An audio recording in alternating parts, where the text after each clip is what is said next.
Lors d'un projet d'investissement immobilier locatif, de nombreuses questions juridiques, fiscales, sociales sont à prendre en compte. En tant que bailleur personne physique, vous avez la possibilité de réaliser une location meublée ou une location nue. La principale différence entre ces deux locations est la durée du bail. Pour un logement meublé, le bail est obligatoirement conclu pour une durée d'1 année minimum, contre 3 ans pour les locations nues.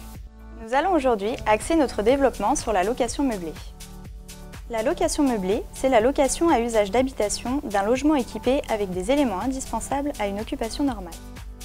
Un logement meublé se loue de 5 à 30% plus cher que le logement loué vide. Mais attention, les frais sont également plus importants, il faut réparer et acheter le mobilier.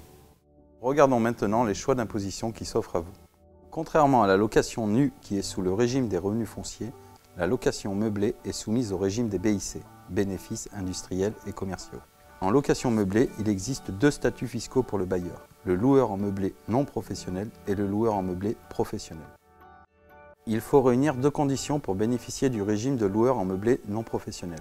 Vos recettes annuelles sont inférieures à 23 000 € ou vos recettes annuelles n'excèdent pas 50% des revenus du foyer fiscal. Autrement dit, la location meublée n'est pas votre principale source de revenus professionnels. À défaut, vous serez au régime de loueur en meublé professionnel. En loueur meublé, vous allez devoir choisir entre 2 régimes d'imposition. Vous pouvez vous inscrire en régime micro-BIC si vos recettes annuelles ne dépassent pas 72 600 € ou en régime réel dans lequel vous pouvez déduire l'intégralité des charges.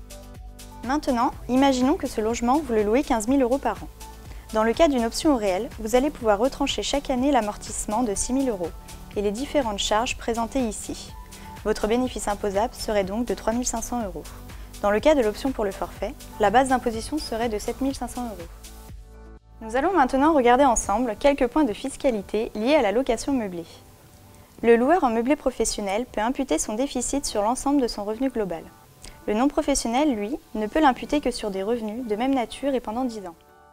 Le non professionnel bénéficie du régime des plus-values des particuliers avec le bénéfice d'une exonération totale d'impôt sur le revenu au-delà de 22 ans de détention et de prélèvements sociaux au-delà de 30 ans de détention.